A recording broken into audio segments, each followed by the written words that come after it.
Hey, it's Alan, and I just wanted to let you know that you can now listen to the ongoing history of new music early and ad-free on Amazon Music, included with Prime. Here's a question. How much, on average, do you pay for a concert ticket? I guess it all depends on how big the band is. Could be anywhere from $5 to $500 or more. But have you ever wondered how that money is divvied up? It takes a lot of people to stage a concert, so the money for a single ticket gets divided into many parts. The artist gets some, the promoter gets their slice, the venue gets a bit, the ticket seller gets a taste, and an increasing amount goes to the insurance company. It's not only expensive to put on a concert or a tour, but it's also risky. There's the whole issue of liability. If a fan gets hurt or killed, the resulting lawsuits can be crippling. You need insurance, just in case something awful happens. And awful things do happen. And as a result, the actuarial tables have been rewritten to reflect what the insurance folks believe to be an increased risk. Insurance premiums go up, and these costs are passed along to the fans in the form of increased ticket prices. No one goes to or holds a concert with the idea of anyone being hurt, but stuff happens. Well, what kind of stuff? Well, I'm glad you asked. This is the Ongoing History of New Music podcast with Alan Cross. Welcome to the show. I'm Alan Cross, and this is a program that was prompted by an email I got from a listener from Edmonton whose friend was paralyzed in an accident at a concert. A fight broke out in the row behind him, spilled over on top of him, and the guy fell over and snap. Broke his neck. He's now a quadriplegic. Poor guy's life is shattered, all due to an accident at a rock concert that was in no way his fault. Now, it's true that everything in life comes with risk, but maybe what you're about to hear will make things a little safer the next time you go to a show.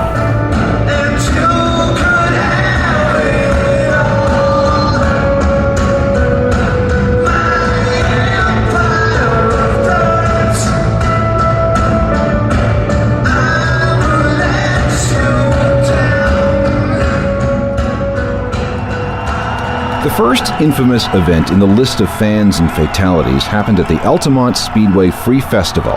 This was a racetrack in Northern California, and the date was Saturday, December 6th, 1969. This was before the era of professional security. The Hells Angels, the motorcycle gang, was hired by the Rolling Stones to watch out over their set. They were paid $500 and all the beer they could drink. Just as the Stones were wrapping up the song Under My Thumb, a commotion broke out a few rows back from the stage. An 18-year-old guy named Meredith Hunter had a gun and allegedly pointed it at the stage. The Hells Angels reacted by stabbing him 5 times and kicking him to death. And because the concert was being filmed, no fewer than 3 cameras caught the whole thing. A biker named Alan Passero was arrested and tried for Hunter's murder, but he was acquitted when the jury agreed that he acted in self-defense. But even then, the case wasn't formally closed until May of 2005. The Altamont event formally killed the peace and love vibe of the 1960s. After that, promoters began to hire professional security companies for crowd control. From that point, we can skip ahead to December the 3rd, 1979, almost 10 years to the day, when 11 people were trampled to death while stampeding for a good spot in a general admission area for a Who concert in Cincinnati. After this tragedy, a number of new rules were enacted around the world. The number of tickets available for a show are limited, based on the square footage of the venue. There were new rules involving the use of ushers and security personnel, and evacuation plans were drawn up. But even with all these precautions in place, accidents, injuries, and deaths have continued to happen. According to a study on the subject, 136 people died at rock concerts around the world between 1974 and 2003, and many, many, many others have been injured. So what follows here is a semi-random selection of tragic incidents involving rock shows. Now here's one involving Everclear when they played a show in Boston and members of the New England Patriots showed up. The date is November the 13th of 1997. Everclear was playing a show at a club called The Paradise. Everything was going just great. And down front in the mosh pit were 3 members of the Patriots: quarterback Drew Bledsoe, backup quarterback Scott Zolak, and offensive lineman Max Lane. Add it all up, these guys weighed 741 pounds. Lane, the lineman, was the biggest. He weighed 305. At some point in the show, these guys decided that they would do what everyone else in the pit was doing. In fact, they thought that Everclear singer Art Alexakis had invited them up on stage to give it a whirl. But gravity dictated an unwanted vector for the 305-pound Max Lane. When he arced off the stage, if you can call it that, he landed on 23-year-old Tamika Messier. She got crushed. She suffered injuries to her neck and shoulders and arms. She was rushed to hospital where she had surgery to remove 2 herniated discs and to fuse 3 vertebrae together. On December 10, 1997, Tamika filed a lawsuit against the club, Max Lane, Drew Bledsoe, and Everclear. She wanted damages for her injuries. And things dragged on for almost 2 years. But then in March of 1999, a settlement was reached. $1.2 million. Most of the money came from Max Lane and Drew Bledsoe, although Everclear had to contribute to the settlement too. And that bit of business hit them where it really hurts. In Everclear's premiums for their liability insurance.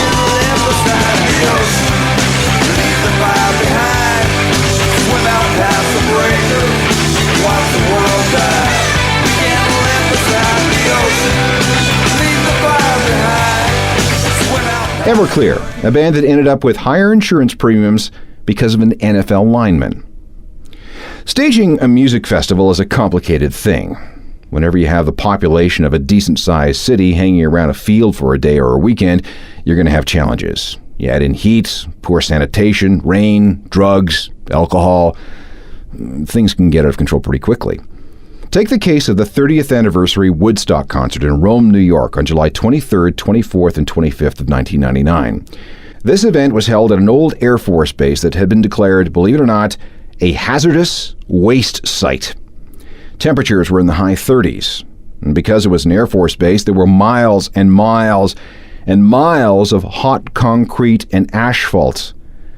And because it was an Air Force base, there weren't exactly a lot of trees or places with shade. So why was the show held there in the first place? Well, because Air Force bases tend to have a defensible perimeter. No gate crashers. Things were screwed up from the start. Planners really messed up. High ticket prices. People stood in line for the fountains for hours. All the portable toilets overflowed. Even some of the security people hired for the gig walked off the job. They just couldn't stand it. You couldn't bring in your own food. And when you got on site, you found that a bottle of water was $4. And if you wanted a bag of ice, it was $15. But those prices were set by the organizers, not the vendors, not the people selling the stuff. When the vendors asked if they could cut people some slack, the Woodstock people said, no, that'll cut into our profits. You sell them for the prices we tell you to sell them for. The frustration of the 200,000 people in attendance quickly grew into hatred, and the hatred turned into violence, and by Sunday, it was downright scary and dangerous. The mob began to take over, probably starting on the Saturday night when Limp Bizkit played their song Break Stuff. But the real violence began when the Chili Peppers took the stage on Sunday night. A peace group called PAX had given away 100,000 candles with the idea of holding a Sunday night candlelit vigil during the Peppers set. But the mob, who had grown large and very ugly by this time, used the candles to set everything on fire. Vendor booths were looted and then went up in flames. Bonfires were started with piles of empty water bottles. The walls surrounding the site were made up of 12-foot sheets of plywood, and they burned real good too. The on-site ATM machines were savaged. Merchandise tables and storage areas were cleaned out and then burned. Even one of the speaker towers was set on fire and then toppled over. MTV described the scene as a concentration camp. It was ultra ugly. And it was probably a really bad idea for the Chili Peppers to launch into their cover of Jimi Hendrix's Fire, which of course only encouraged more fire. Hey guys, calm down a minute. Whoa. As you can see, if you look behind you, we have a bit of a problem. Chili Peppers are gonna come back. Calm down. We got 3 days through. We need... Calm down. We don't want anybody to get hurt. It's a delay tower It's on fire, as you can see. It's not part of the show. It really is a problem. So the fire department's gonna have to come in with a fire truck to put the fire out. If everybody can cooperate for the good firemen that are gonna help, we'd appreciate it. You guys back there, all the way back near the fire, if you can hear me, back away. There's only a couple of 100,000 of you guys, but we need your help. So let's back away, let's let the fire department do their job, and make sure nobody gets hurt. We'll be ready to go in just a little while.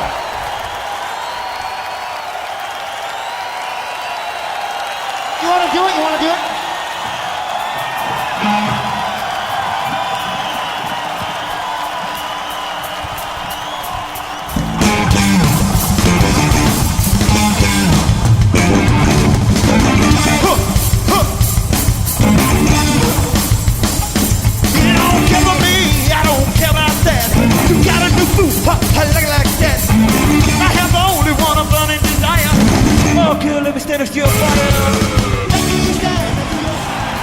After all the dust cleared at Woodstock 99, only 6 people were injured and 7 were arrested. But at least 5 rapes were reported, most of which apparently occurred in the mosh pit in front of the main stage. One witness reported a gang rape. 5 guys, 1 woman. The investigations that followed resulted in a total of 39 additional arrests and charges that ranged from disorderly conduct to, wait for it, sodomy. And there was at least 1 death. A 31-year-old man from St. Petersburg, Florida, died of heat exhaustion, complicated by diabetes. Bottom line is that the Woodstock 99 festival has gone down in history as one of the worst events of its kind ever. Remember how Limp Bizkit got some of the blame for inciting violence during their set? Well, they also soon ran into more trouble at a show where someone died. A major cause of death is what some investigators call front-of-stage crush. This is when the crowd surges forward to the barrier separating the audience from the stage. People are either crushed against the barricade or against each other. Some fall and are trampled. And in some cases, there's what security people call a crowd collapse, where a lot of people suddenly go down very quickly. An example is the so-called Donington disaster of August the 28th of 1988. That was the date of a big outdoor show at a racetrack in England called Donington Park. That gig featured Guns N' Roses, David Lee Roth, Kiss, and Iron Maiden. During the Gunner set, 2 bodies were pulled from a crowd collapse situation. 2 guys died because they ended up at the bottom of the pile, face down in 4 inches of mud. They were so deep in the muck that they literally had to be dug out, and they were dead on arrival at hospital. The Smashing Pumpkins are another group who have seen their fans die while they were playing. During the world tour for the Melancholy and the Infinite Sadness album in 1996, the group stopped at the Point Theatre in Dublin, Ireland on May the 11th. In the audience of about 7,000 people was 17-year-old Bernadette O'Brien, and she, like a lot of other people, rushed into the mosh pit as the Pumpkins began to play at around 9:30. A few minutes later, Billy Corgan stopped and asked the crowd to stop the crush. Then, at 10 o'clock, Billy stepped to the mic and said, "I'm sorry, we can't play on. The gig's over. There's a girl who's nearly dying. We, as human beings, cannot play up here while people are getting hurt down there." Bernadette had in fact been crushed, and she died the next day of massive internal injuries. Her organs had literally been squished inside her by the weight of all the other people around. Bernadette's friend and 2 cousins were also hurt, but they recovered. The world is a vampire.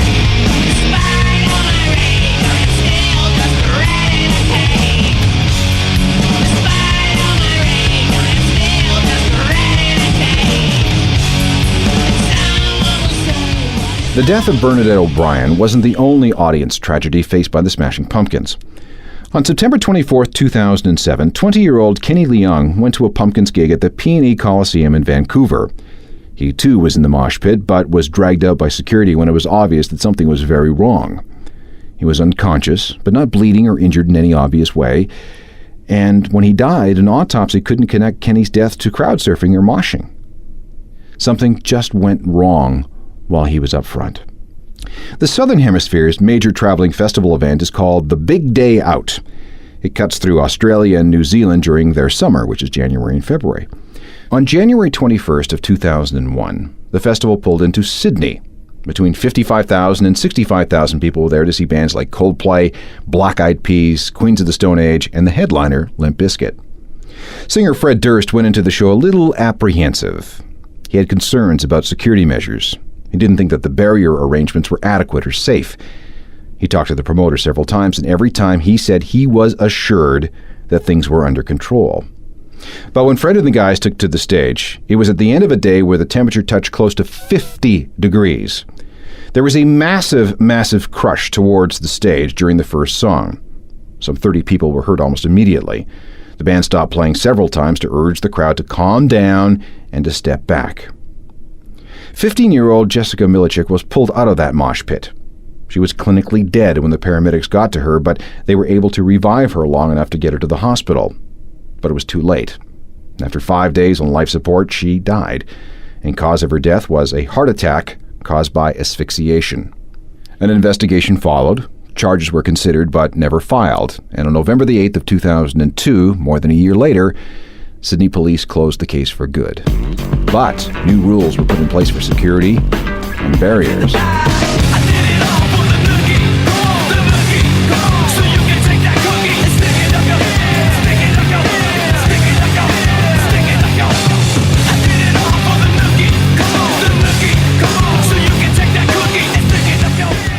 Fast postscript to Jessica Milichik. In the years after her death of their only child, her parents, George and Patricia, separated. And in November of 2004, the family filed a civil suit against Limp Bizkit. Meanwhile, Limp Bizkit was also sued by their insurance company, alleging that the legal fees the group had to spend while fighting these lawsuits wasn't covered by their policy. So, is it any wonder we haven't heard anything from Limp Bizkit since then? Coincidence? Probably not. Other bands who have had real scares with front-of-stage crushes include System of a Down, who saw 23 fans injured during the 2003 Leeds Festival. And then there's the event that almost caused Pearl Jam to pack it in for good. It was the Roskilde tragedy. Roskilde is held in Denmark in late June. It began in 1971 as an attempt to emulate Woodstock. Over the years, it evolved from this hippie gathering to an event which booked some very cool and very edgy acts. People come from all over Europe to check things out. U2 and Elvis Costello got big career boosts by playing Roskilde early on. And over the years, Roskilde has featured The Cure and Radiohead and Pearl Jam. It was June 30th of 2000, a Friday. Day 2 of a 4-day festival. It had been raining really hard, and the 100,000 people in the field were soaked. And there were some concerns about safety. Both Oasis and the Pet Shop Boys had canceled their sets because they didn't think organizers had their act together. At 11:30 that night, Pearl Jam started their set, and the crowd surged towards the stage. There was a steel barrier, slippery mud, and the physics of tens of thousands of people moving down a slight incline. Eddie Vedder saw what was happening right away. The band stopped and implored the crowd to move back. He did it again and again. But the crush evolved into a crowd collapse, which looked like a slow-motion avalanche of bodies. 10 ambulances were rushed to the scene, but it was too late. When it was all over, 26 people had been injured, and 8 bodies were pulled from the pile, and then another person died later in hospital. The dead came from Denmark, Germany, the Netherlands, and Sweden. Pearl Jam was obviously devastated by the tragedy. Here's what they said that night. "This is so painful. I think we are all waiting for someone to wake us and say it was just a horrible nightmare. And there are absolutely no words to express our anguish in regard to the parents and loved ones of these precious lives that were lost. We have not yet been told what actually happened, but it seemed to be random and very quick. Doesn't seem to make sense. When you agree to play a festival of this size and reputation, it's impossible to imagine such a heart-wrenching scenario. Our lives will never be the same, but we know that this is nothing compared to the grief of the families and friends of those involved. It is so tragic. There are no words." In the months that followed, there were many investigations. In the end, though, Pearl Jam was absolved of all wrongdoing, all negligence, and all culpability. Still, the whole thing was enough to make them think of breaking up forever. They didn't, obviously, but it was really, really close. On June the 27th of 2007, Pearl Jam played the Forum in Copenhagen, and Eddie had this to say from the stage. A lot of you were there, and your friends were there. And we showing such strength to be here, and we were so, I can't tell you, it is the highest honor to have your presence here tonight is some of the family and relatives and friends of those who we miss so much over the last 7 years.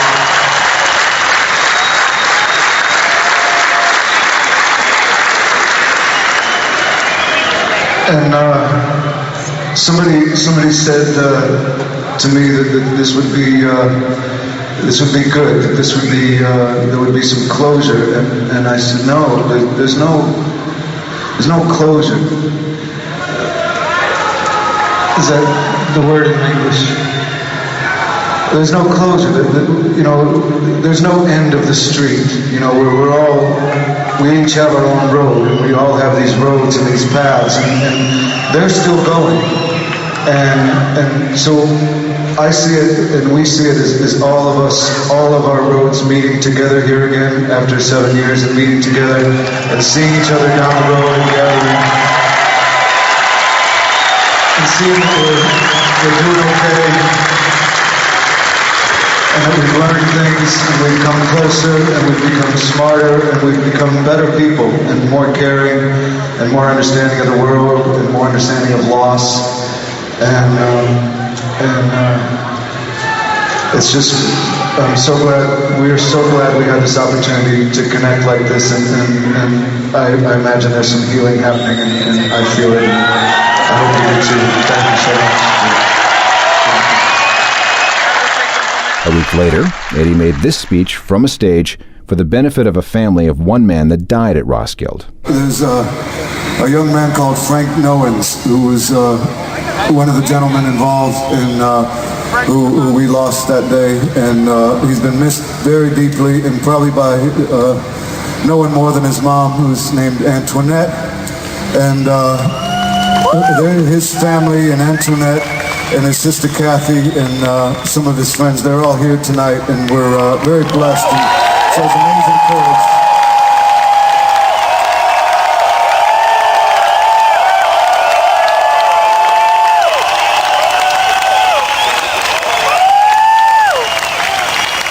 So that last few years, on the anniversary of that day, they've chosen to celebrate it. And that's going to be in a couple days here, and tonight they're here, and they're starting the celebration early. And this is a request from his sister Kathy. Again, we thank you, the Nowens family, for being here. Thank you.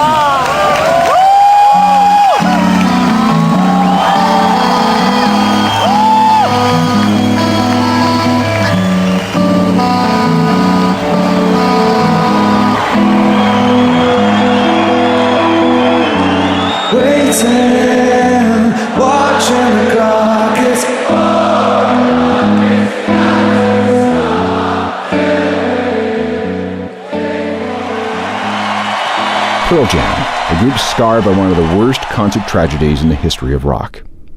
Now that you've sat through almost an hour of grisly stories, you still might be wondering what the worst concert tragedy of all time might be.